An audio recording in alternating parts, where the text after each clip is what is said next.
Hello everyone and welcome back to my YouTube channel. I hope कि आप सब लोग अच्छे होंगे। सो आ गया हूँ मैं लेके एक नया टॉपिक, ट्रायंगल्स। ठीक है, तो इस वीडियो में मैं मेनली आपको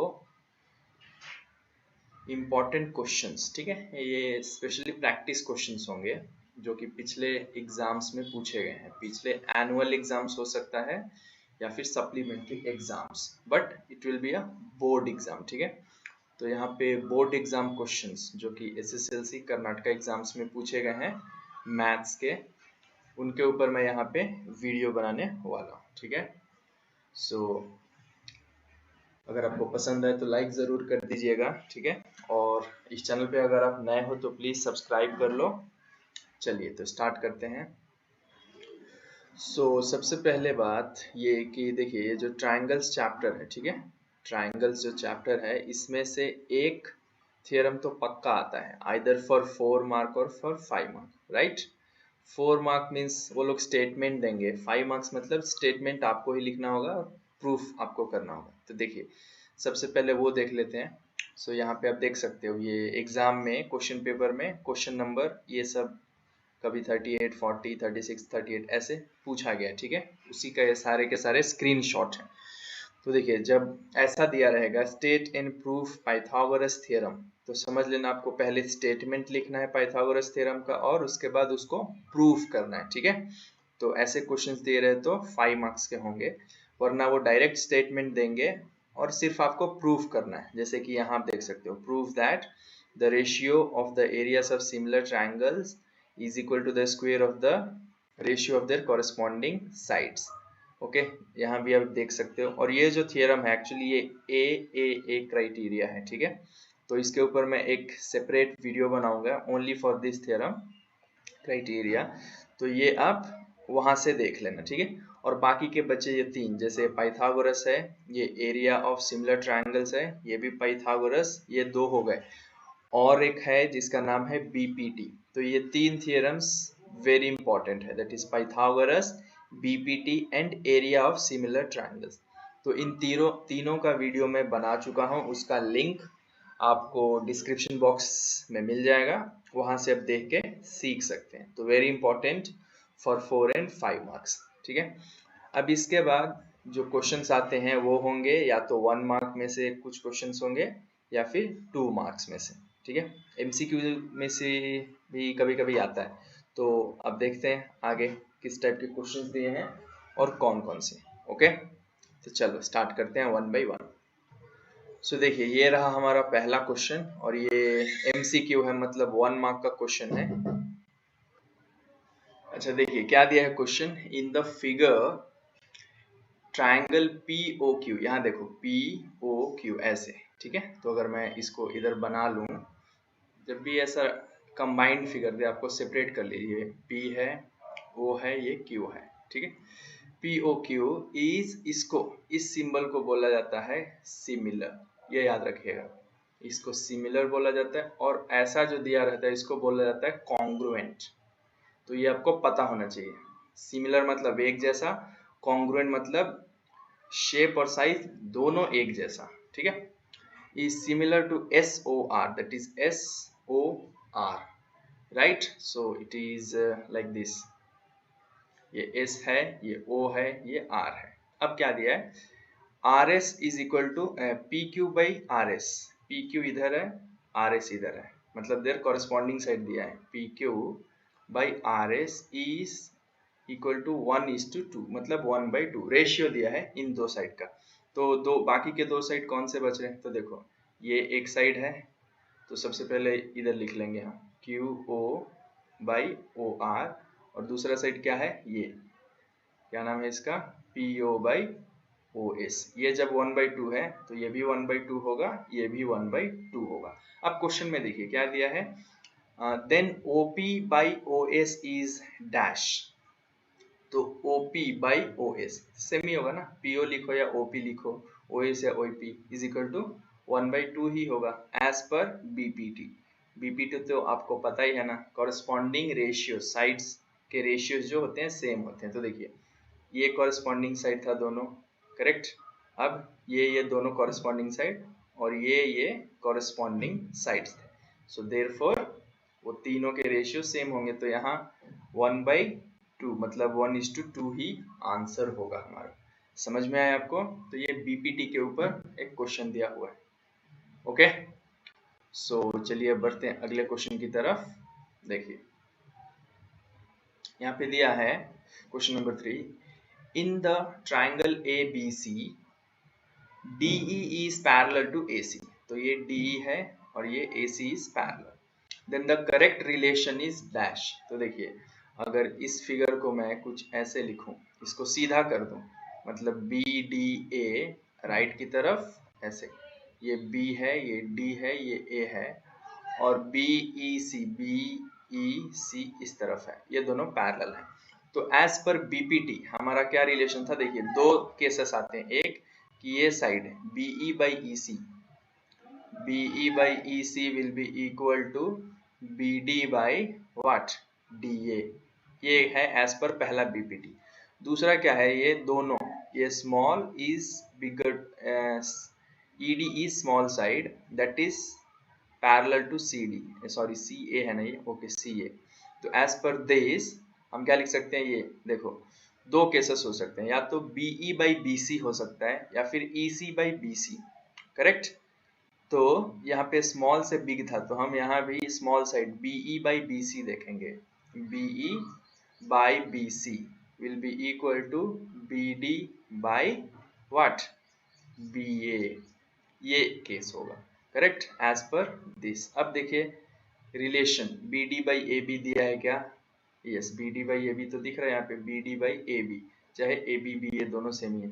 AC by DE दिख रहा है? नहीं, उल्टा हो गया, ये AC नीचे है। न्यूमरेटर सेम होना चाहिए इधर जो लिखा हूँ, और डिनोमिनेटर भी सेम। सेम मतलब ये न्यूमरेटर स्मॉलर वाला और डिनोमिनेटर बिगर वाला, ये केस फॉलो हो रहा है एज पर बीपीटी। तो ये पहला केस तो नहीं हो रहा है। दूसरा केस देखते हैं, BD by AB okay, DE by AC, DE by AC ये भी ओके, BE by BC हाँ ये लग रहा है, तो ये हमारा आंसर दिख रहा है। But third and fourth option भी देखते हैं सही है क्या। AB by BD, AB BD okay उल्टा दिया है, ओके चलो ऐसे। Then AC by DC, AC by DE ये भी ठीक दिख रहा है। BE by EC ये देखो नीचे कैपिटल पहले दिया था, बिगर साइड पहले दिया था, लेकिन यहाँ उल्टा हो गया। ये EC होता अगर ऊपर डिनोमिनेटर में BC तो ये करेक्ट होता, बट यहाँ पे उल्टा, तो ये भी नहीं हो। ये देखते हैं AD by BD, तो ये भी AD by BD दिया, मतलब क्या दे दिया है यहाँ पे? AD, ये इधर से दिया है AD by BD, ऐसा दोनों स्मॉल स्मॉल ओके।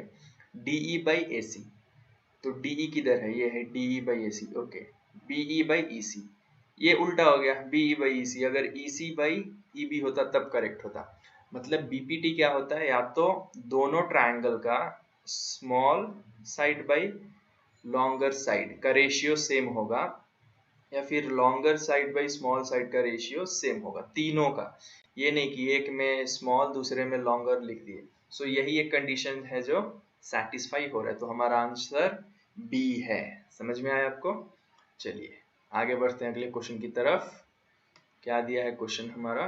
देखिए ये है, in triangle ABC DE is parallel to BC okay. If AD ये दिया है, AD is 5 cm, BD is 7 cm and AC is 18 cm। AC मतलब ये पूरा दिया है AC side. Find the length of AE। तो सेम अभी जो हमने किया क्या, since here DE is parallel to BC we can write AD by AB which will be equal to AE by AC, right? क्यों? क्योंकि देखो ये है AD और ये टोटल है AB, तो यहाँ है AE छोटा और ये बड़ा है, बड़ा साइड क्या है AC। तो सब्सटीट्यूट करो, ये 5 है, AD 5 है, AB कितना है 7 + 5 राइट, वो दिया नहीं आपको, लेना है 7 + 5 12 हो जाएगा, और AE मालूम नहीं हमें फाइंड करना है, डिवाइडेड बाय AC कितना दिया है 18। जब क्रॉस मल्टीप्लाई करेंगे तो AE क्या हो जाएगा, ये होगा 18 × 5 डिवाइडेड बाई 12। तो ये और ये दोनों 6 से कैंसिल होंगे, 6 3 और ये 6 2 तो ये होगा 15/2 which is equal to 7.5 centimetre. तो हमारा आंसर क्या होगा, AE will be equal to 7.5 centimetre. समझ में आया आपको? चलिए बढ़ते हैं अगले क्वेश्चन की तरफ। तो देखिए ये रहा हमारा अगला क्वेश्चन, क्वेश्चन नंबर 20। क्या दिया है, triangle ABC is similar to triangle DEF। तो यहाँ अगर मैं बना लूँ, सिमिलर है मतलब छोटा बड़ा हो सकता है, ये A है, BC is similar to triangle DEF। Same to same लिखना, इधर अब DEF ऐसे नहीं लिख सकते, corresponding angle should be same and their areas are 64 and 100 centimetre. मतलब इसका जो एरिया है ABC का, इसका 64 सेंटीमीटर स्क्वायर है और इस वाले का एरिया कितना है, 100 सेंटीमीटर स्क्वायर है रेस्पेक्टिवली। मतलब इसका पहले फिर इसका। If EF is equal to 12, EF किधर है भाई, ये रहा, ये इतना दिया है, EF दिया है 12 centimetre, then find the measure of BC। फिर BC क्या होगा, तो ये एरिया ऑफ सिमिलर ट्रायंगल के ऊपर क्वेश्चन है। क्या होता है कि एरिया ऑफ ABC एक triangle divided by area of उसका कॉरेस्पॉन्डिंग सिमिलर वाला triangle DEF will be equal to BC by EF का होल स्क्वायर एज पर द थियरम। हम ये क्यों ले रहे हैं, कॉरेस्पॉन्डिंग साइड के स्क्वायर सेम होते हैं, राइट। तो ये ऐसे ये थियरम यूज करना है। तो इसका है 64 एरिया, इसका 100 है और इसका जो दिया है BC मालूम नहीं है, लेकिन EF मालूम है। EF कितना है, 12 होल स्क्वायर है। तो ये जब स्क्वायर हम इधर भेजेंगे तो ये रूट ऑफ 64/100 होगा और यहाँ पे स्क्वायर हट गया तो BC/12 मिलेगा। तो इसको जब सॉल्व करेंगे तो 64 का होता है 8 रूट और रूट 100 का होता है 10 विच इज इक्वल टू BC/12। अब वंस अगेन क्रॉस मल्टीप्लाई, तो BC is equal to 12 into 8 और ये आ जाएगा डिवाइडेड बाई 10। तो ये देखो ये भी 2 से जा रहा है, 2 6 और ये 2 5। अब दोनों 48/5 होगा। जब इसको हम सॉल्व करेंगे, डिवाइड करेंगे 5 से, तो 945 होगा, यहाँ 3.056 30। तो आंसर कितना आया, 9.6। सब सेंटीमीटर में है तो ये भी होगा सेंटीमीटर में। मतलब किसका लेंथ है, ये BC का लेंथ है कितना, 9.6 सेंटीमीटर। तो ये सारे इजी क्वेश्चंस हैं, 2 मार्क्स के हैं। आपको 3 थ्योरम मेनली याद रखने हैं, BPT, areas of similar triangle और पाइथागोरस थ्योरम। तो अभी हम BPT और एरिया ऑफ सिमिलर ट्रायंगल पे ही हैं, पाइथागोरस के आगे क्वेश्चंस आएंगे, ठीक है। चलिए तो बढ़ते हैं अगले क्वेश्चन पे, क्वेश्चन नंबर 16। सो देखिए क्या दिया है, इन ट्रायंगल ABC, ओके ये है ABC, AD is perpendicular to BC. This AD is perpendicular to BC and AD square is equal to BD into CD. AD square जो ये है is equal to BD into CD ऐसे दिया है। Prove that AB square plus AC square is equal to BD plus CD whole square. Right? तो देखिए AB square कहाँ दिख रहा है आपको, इस तरफ, करेक्ट। तो अगर मैं ये ट्रायंगल अलग से लिखूं तो ये कैसे दिखेगा, ये ABD ऐसे दिखेगा, राइट। ओके उसी तरह AC स्क्वायर इधर, LHS का मैं बता रहा हूँ, AC स्क्वायर क्या है, इस तरफ है। तो अगर मैं इसको लिखूं तो ये कुछ ऐसे दिखेगा, ACD, राइट। तो हम दोनों में क्या करेंगे, पाइथागोरस थ्योरम यूज करेंगे, करेक्ट। ABD चाहे ADB में और ADC में यूज करते हैं। सो इन ट्रायंगल ADB, क्योंकि D 90 डिग्री है तो बीच में लिखना है। पाइथागोरस थ्योरम क्या होगा, AB square will be equal to AD square plus BD square, correct. तो इसको इक्वेशन 1 मान लेते हैं। उसी तरह इन ट्रायंगल ADC, यहाँ पे क्या हो जाएगा, AC square is equal to, यहाँ भी होगा AD square plus DC square चाहे CD स्क्वायर, इसको इक्वेशन 2 मान लेते हैं। अब इसका LHS लेते हैं, तो टेकिंग LHS क्या दिया है, AB square plus AC square. तो ये AB स्क्वायर के बदले क्या लिखेंगे, ये वाला AD square plus BD square, correct. और AC स्क्वायर के बदले क्या लिखेंगे, ये AD square plus CD square, correct. अब जब ब्रैकेट हटाएंगे तो देखो AD स्क्वायर 2 बार है तो हम 2 इंटू AD स्क्वायर लिख सकते हैं, करेक्ट। और ये दोनों एक ही बार है तो BD square plus CD square लिख लेंगे, ओके। अब देखो डेटा में दिया था एक ये कंडीशन की AD स्क्वायर जो है इसको हम क्या लिख सकते हैं, BD इंटू CD। मतलब ये जो AD स्क्वायर है 2 इंटू, इसके बदले क्या लिख सकते हैं, B D into C D plus ये जो है B D square plus C D square. अब मैं इसको अगर अरेंज करूं, पहले लिखूं बी डी स्क्वेयर फिर C D square plus 2 into B D into C D, तो ये आपको इस फॉर्मूला जैसा दिख रहा है, A square plus B square plus 2 A into B, A ये है बी ये है, करेक्ट। तो ये किसका एक्सपेंशन है, ए प्लस बी होल स्क्वेयर का। तो इसका मतलब क्या होगा, इसका मतलब भी वही होगा कि this is equal to what, A plus B whole square. तो ए के बदले बी डी है और बी के बदले सी डी है होल स्क्वायर। तो अब देखिए ये equal to R H S दिख रहा है, हमें यही प्रूफ करना था ना, हाँ B D plus C D whole square, बस हो गया। 2 मार्क्स के लिए है, पाइथागोरस थ्योरम यूज करो, सॉल्व करो, इट इज वेरी सिंपल, है ना। चलिए अब अगले क्वेश्चन की तरफ बढ़ते हैं। तो अगर आपको पसंद आ रहा है तो प्लीज जल्दी से लाइक कर दो यार, पॉज करके शेयर भी कर दो, ठीक है। और लास्ट में कमेंट करना अगर पूरा वीडियो अच्छा लगा। तो पसंद नहीं आया तो वो भी लिख सकते हो, डिसलाइक बटन दबा सकते हो, कोई इश्यू नहीं है। अब इससे मुझे पता चलेगा कि मैं कहाँ पे मिस्टेक कर रहा हूँ, अगर आप बताओगे तो, ठीक है। डिसलाइक रहा तो भी पता चलेगा कुछ गड़बड़ है, तो अगले वीडियो में मैं कुछ उसको सुधार लाने की कोशिश करूँगा, ठीक है। तो ये भी हो गया। अब आते हैं क्वेश्चन नंबर इसमें जो दिया है 30 पे, ठीक है। तो देखिए क्वेश्चन नंबर 30 क्या दिया है कि in triangle A B D, ये पूरा triangle, okay, C is a point on B D, दिख रहा है बी डी के ऊपर सी डी पॉइंट है, such that B C by, is to का मतलब है बाई समझ लो, B C by C D is equal to 1/2, 1:2, okay. B C और सी डी कितना है, रेशियो दिया है कि 1:2 है, करेक्ट। रेशियो मतलब ये बी सी अगर 1 होगा तो ये 2, अगर ये 4 होगा तो ये 8 होगा, अगर ये 10 होगा तो ये 20 होगा, उसको बोलते हैं ratio, right. And triangle A B C is an equilateral triangle. तो इधर जो ए बी सी दिख रहा है ये क्या है, equilateral triangle, means all sides are equal. Then proof that A D square, ये वाला ए डी स्क्वेयर जो है is equal to 7 A C square, ये ए सी स्क्वेयर के 7 गुना होगा, ये प्रूफ करना है, ओके। तो देखिए कैसे करेंगे, तो इसको कैसे प्रूफ करेंगे, ये वेरी सिंपल है। ये इसमें देख के थोड़ा डर लगेगा, बट देखो अगर मैं इस फिगर को ऐसे लिखूं, ठीक है, यहाँ पे आपको समझना है, जो जो कंडीशन दिया है क्वेश्चन में उसको अच्छे से समझना है।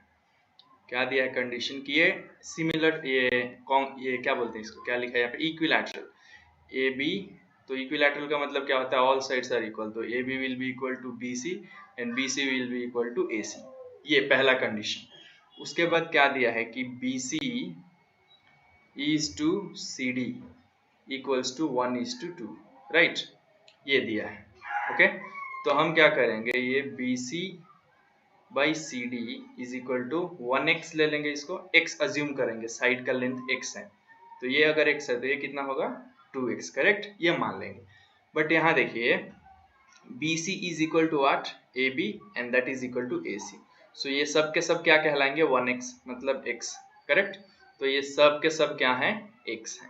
अब देखो प्रूफ क्या करना है हमें, AD स्क्वेयर, हमें प्रूफ करना है कि जो ये AD स्क्वेयर है, कौन सा, AD स्क्वेयर जो है, that is equal to what, 7AC square, AC square के 7 गुना है, करेक्ट। तो AC स्क्वेयर बार बार दिख रहा है आपको, तो AC स्क्वेयर अगर लाना है आपको तो क्या करना होगा, एक राइट एंगल ट्रायंगल बनाना होगा।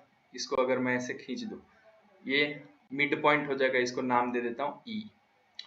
तो ये हमें कंस्ट्रक्शन करना है, देखो आंसर ऐसे होगा, ड्रॉ, ये सब लिख के बाद ही draw AE perpendicular to what, BC।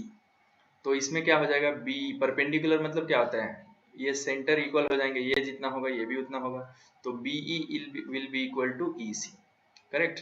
अब ये देखो BE क्या था, अगर मैं BC की बात करूं तो BE क्या होगा, हाफ ऑफ BC होगा, राइट। तो हाफ ऑफ ये दोनों किसके बराबर होंगे, BC के। BC कितना है भाई, इधर ही देखो x है, इधर ही, तो ये क्या हो जाएगा x/2, मतलब इधर भी है x/2, इधर भी है x/2, समझ में आया आपको, ओके। और ये AE क्या होगा, AE will be how much, do we have anything for AE, no, but AC दिया है, AC कितना है, x है, तो इसको x लिख लेते हैं। अब AC है हमारे पास, EC है, तो हम AE फाइंड कर सकते हैं, है ना।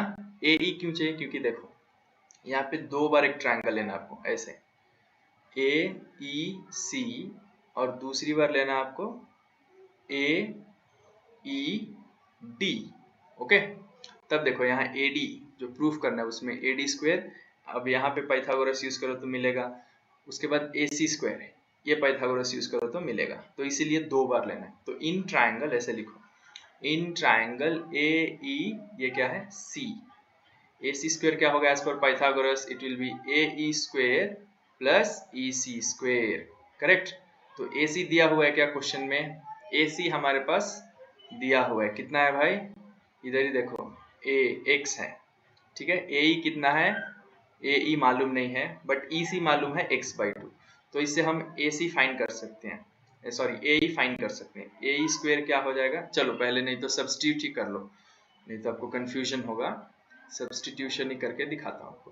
तो AC है x स्क्वायर, AE हमारे पास मालूम नहीं है, लेकिन EC है x/2 स्क्वायर। तो जब हम इसको सॉल्व करेंगे AE क्या हो जाएगा, AE square will be equal to x square minus ये उधर जाएगा तो x/2 होल स्क्वायर होगा। तो इसको जब सॉल्व करेंगे तो ये क्या होगा, देखो x square minus x square by 4 होगा, जब एलसीएम लेंगे तो 4, और यहाँ 4x square minus x square होगा, तो ये हो जाएगा 3x स्क्वायर बाई 4। तो ये क्या है हमारा, ये है AE, तो आपको AE मिल गया, राइट। अब आइए इस ट्रायंगल के पास, यहाँ पे अब सेम पाइथागोरस यूज करना और कुछ नहीं। जब हम यहाँ पाइथागोरस यूज करेंगे कौन से ट्रायंगल में, इन ट्रायंगल AE आपकी D है, तो पाइथागोरस थ्योरम के हिसाब से क्या होगा, AD square will be equal to AE square plus ED square. अब देखो यहाँ पे ED हमने क्या लिया था, ED किधर है, ED ये है, यहाँ देखो गौर से, ED ये है, मतलब ED क्या होगा, ED will be equal to EC plus CD होगा, EC प्लस CD, करेक्ट। इस फिगर में देखो यहाँ से ED है, ये क्या होगा, EC और CD को ऐड करेंगे, तो ये तो भाई x/2 है, और ये कितना है CD देखो CD है 2x, क्योंकि डेटा में दिया हुआ है, तो ये प्लस 2x, तो इसके बदले हम ये लिख लेंगे, ओके, x/2 प्लस 2x। अब सब्सटीट्यूट करो तो AD स्क्वायर ही रहेगा, ओके, थोड़ा इधर कर लो, हाँ, which is equal to AE square, AE square के बदले हम क्या लिख सकते हैं, ये वाला जो अभी मिला हमें 3x स्क्वायर बाई 4 लिखेंगे, और ED के बदले देखो, ED के बदले क्या लिखेंगे, x/2 प्लस 2x, समझ में आया आपको, हाँ, x/2 प्लस 2x लिख लेंगे, ओके। और यहाँ पे क्या है, स्क्वायर, तो इसको हम स्क्वायर डालेंगे, बट बेहतर होगा पहले ही आप अगर एलसीएम ले ले, चलिए इधर ही कर लेंगे, नॉट एन इश्यू। तो ये 3x स्क्वायर बाई 4 ही होगा, प्लस इसका एलसीएम लो तो एलसीएम 2 होगा, और ये x प्लस 2 2 जब 4x होगा होल स्क्वायर, तो ये सेम रहता 3x स्क्वायर बाई 4 प्लस ये कितना हो जाएगा 5x by 2 whole square, right. तो जब इन दोनों को सॉल्व करेंगे, ये क्या है, AD स्क्वायर है, तो ये 3x स्क्वायर बाई 4 ही होगा, और ये देखो 5 स्क्वायर हो जाएगा 25, और ये x स्क्वायर डिवाइडेड बाई 4, तो दोनों को जब सॉल्व करेंगे तो एलसीएम 4 आएगा, एलसीएम सेम है तो न्यूमरेटर भी सेम ही होता है, ये तो पता ही है आपको, तो ये 28x स्क्वायर बाई 4 आ जाएगा, करेक्ट। तो 28 को 4 से डिवाइड करें तो 7 होता है, मतलब ये कितना मिला 7x स्क्वायर, तो ये क्या है, AD स्क्वायर। अब देखिए x के बदले मैंने यहाँ पे बताया था आपको AB, BC और AC सब मिला के क्या है x, हमें AC देखना है x है क्या, यस है, तो इसके बदले x के बदले क्या लिख सकते हैं, AC square, hence it is proofed, देख लो ऐसा ही दिया था ना। तो ये 3 मार्क का क्वेश्चन है, इसीलिए थोड़ा लेंदी है बट इजी है, बस आपको पाइथागोरस थ्योरम ही यूज करना है और कुछ भी नहीं, समझ में आया ना आपको। चलिए अब बढ़ते हैं अगले क्वेश्चन की तरफ। तो देखिए अगला क्वेश्चन क्या दिया है, ये भी इजी है, आपको बस अच्छे से समझना है। The diagonal BD of parallelogram ABCD, मतलब एक पैरेललोग्राम दिया ABCD, इसका डायगोनल है ये वाला BD, ठीक है, DB चाहे BD, इंटरसेक्ट्स, ये BD जो बोल रहा है इट इंटरसेक्ट्स एट F, कहाँ पे इंटरसेक्ट कर रहा है, F, as shown in the figure, यहाँ देखो इस लाइन से F के पास ये इंटरसेक्ट कर रहा है, ठीक है। इफ E is any point on BC, okay ये BC पे E एक पॉइंट दे दिया है, then prove that DF by EF, DF किधर है इस फिगर में देखो, ये है DF, तो DF इंटू दिया सॉरी इंटू EF, EF किधर है ये है into EF is equal to FB, FB कहाँ है ये वाला है FB इंटू FA, FA किधर है FA इधर है। तो अगर आप समझते इसको अच्छे से अगर समझे होंगे तो आपको पता चल गया कि ये बीपीटी का ही है क्वेश्चन, राइट। तो इसमें ये दो ट्रायंगल आपको लेना है, ये एक ट्रायंगल और ये एक ट्रायंगल, ठीक है। तो अगर मैं लिखूं इसको तो ADE दिखेगा, वो भी कैसे है ये ट्रायंगल ऐसे, राइट। और सिर्फ यहीं पे ये वाला ट्रायंगल है, ये है DAE और ये है सॉरी ये F है और ये E है ये B है, मतलब यहाँ ये भी F है। सो ADF एक ट्रायंगल है, उसी तरह से कौन सा ये EBF एक ट्रायंगल है। तो इन ट्रायंगल ABF एंड क्या है ये EBF, करेक्ट, ABF और इसी तरह EBF, करेक्ट। तो इन दोनों में अगर आप गौर से देखो तो ये दोनों के दोनों साइड क्या है पैरेलल है, करेक्ट। जब पैरेलल होते हैं तो कौन सा रूल यूज होता है अल्टरनेट, अल्टरनेट एंगल्स भी क्या होते हैं इक्वल होते हैं, मतलब इधर का जो एंगल है यहाँ भी सेम होगा और यहाँ जो एंगल है यहाँ भी सेम होगा। तो मतलब इधर देखो angle A will be equal to यहाँ का क्या, तो angle of A here equal to angle of E, correct.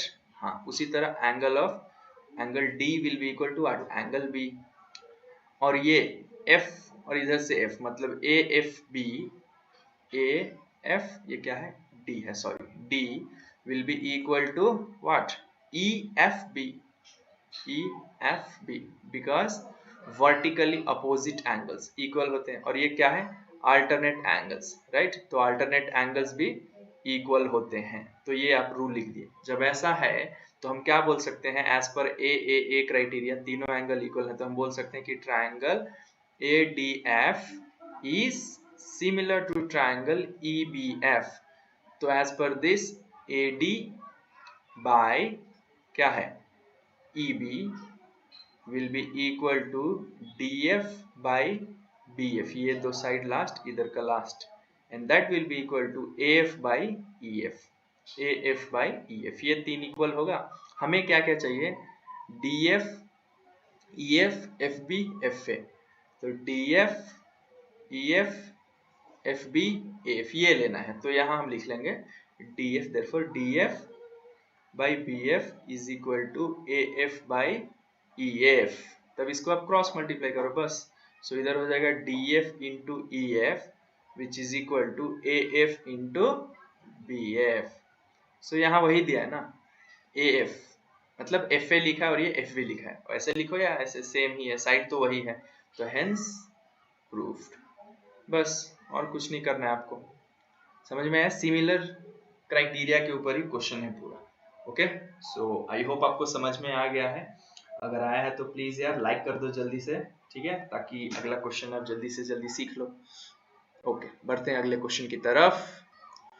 तो अगला क्वेश्चन ये है, देख सकते हैं आप, ये A vertical pole of height 6 meter cast a shadow 4 meter long on the ground, okay, and at the same time a tower on the same ground cast a shadow 28 meter long. Find the height of tower। तो समझ लो एक tower है, ठीक है, और एक पोल है। अब यहाँ देखो पोल का हाइट दिया है कितना 6 मीटर, इसको अगर पोल माने हम, ये पोल है, और इसका जो शैडो है वो कितना है, कितना गिर रहा है 4 मीटर, तो इसको थोड़ा छोटा कर लेते हैं 4 मीटर क्योंकि दिखने में ही बड़ा दिख रहा है। हाँ तो ये 6 मीटर है, ये समझ लो 4 मीटर ऐसे। इसका शैडो मतलब इसका परछाई, इसका अगर मैं नाम दूं तो चलो ये ए बी ये सी, तो ए बी का परछाई क्या है बी सी, ये 4 मीटर है, राइट। अब आगे बोल रहे हैं and at the same time a tower on the same ground cast a shadow of 28 metre. अगर यहाँ टावर होता है, ये टावर है समझ लो, तो ये भी सेम ग्राउंड पे कितना मीटर का कास्ट कर रहा है 28 मीटर लॉन्ग का, तो इसका हाइट बढ़ता, बताओ इसको मैं DE दे देता हूँ, तो D हमारा टावर है, इसका परछाई क्या होगा शैडो होगा EC। तो ये जब हम इसको ऐसे ज्वाइन करें गौर से, ये समझ लो यहाँ पे, ठीक है। तो अब आप गौर से देखो, तो DE correct by AB will be equal to EC by BC, ये होगा why because DE is parallel to what AB, और एज पर BPT ये कंडीशन सेटिस्फाई होता है, राइट। तो DE हमें मालूम नहीं है लेकिन AB मालूम है 6, उसी तरह EC हमारे पास 28 है और BC हमारे पास कितना है 4। तो जब हम इसको सॉल्व करेंगे तो ये 7 होगा और DE क्या हो जाएगा, क्योंकि 4 7 क्रॉस मल्टीप्लाई 7 इंटू 6 तो ये मिलेगा 42, सारे के सारे मीटर्स में थे तो ये भी होगा मीटर में। समझ में आया आपको? तो this is height of the what, this is height of the tower, height of the tower is 42 metre. तो ऐसे क्वेश्चंस आएंगे, आपको थोड़ा सा दिमाग लगाना है और इजीली आप इनको सॉल्व कर सकते हो। तो आई होप आपको ये समझ में आ गया है, ठीक है। सो अब बढ़ते हैं लास्ट क्वेश्चन की तरफ, और उसके पहले अगर आप सब्सक्राइब नहीं किए हो तो सब्सक्राइब कर लो, लाइक नहीं किए हो वीडियो को लाइक कर लो, ठीक है। और लास्ट में कमेंट जरूर करना कि आपको ये वीडियो कैसे लगी, उसको बताने के लिए, ठीक है। तो बढ़ते हैं लास्ट क्वेश्चन की तरफ, यहाँ पे मैं ये कलर यूज करूंगा। क्वेश्चन है, इन the figure PQ is parallel to RS, prove that triangle POQ ये is similar to triangle SOR। तो in triangle POQ and triangle SOR, यहाँ भी अब देखो गौर से, ये साइड दोनों पैरेलल हैं, मतलब इसके एंगल्स इंटीरियर, ये एंगल्स क्या है, अल्टरनेट इक्वल होंगे, करेक्ट। सॉरी ऐसे इधर जो एंगल है इधर, क्योंकि ये रूल है पैरेलल लाइन के बीच में जो भी लाइन ऐसे ज्वाइन होता है तो उसके बीच जो एंगल फॉर्म होता है इक्वल होता है। तो इन दोनों में देखो POQ और SOR, यहाँ Q और यहाँ पे R दिख रहा है आपको ऐसे, वो दोनों इक्वल होगा, तो यार angle Q will be equal to angle R, उसी तरह P will be equal to S, correct, P will be equal to S। यहाँ रीजन भी लिखना है, क्या है रीजन, अल्टरनेट एंगल्स, इसका भी अल्टरनेट एंगल्स, और ये अपोजिट एंगल्स है, वर्टिकली अपोजिट एंगल्स, ये दोनों इक्वल होते हैं और उसी तरह ये दोनों इक्वल होते हैं। तो यहाँ हम लिख सकते हैं कि POQ is angle, POQ is equal to angle क्या है ये SOR, क्यों, because of vertically opposite angle, ये लिख देना आपको। अब ये तीन रूल कंडीशन सेटिस्फाई हो गए, तो ये कौन से रूल है, AAA रूल, चाहे AAA criteria, angle angle criteria. तो एंगल एंगल क्राइटेरिया क्या बोलता है कि अगर दोनों तीनों कॉरेस्पॉन्डिंग एंगल्स इक्वल हैं तो वो ट्रायंगल क्या होगा, सिमिलर ही होगा। तो therefore POQ will be similar to SOR as per AA criteria। That's all, इतना ही करना है। कितने मार्क्स का है ये भी 2 मार्क का क्वेश्चन है। तो आई होप आपको ये समझ में आ गया है, अगर आया है तो प्लीज लाइक कर दो, कमेंट करके बता दो अपना राय, और प्लीज चैनल को सब्सक्राइब जरूर करना और इस वीडियो को ज्यादा से ज्यादा लोगों तक जरूर शेयर करना। Thank you for watching, wish you all the best for your exam, take care.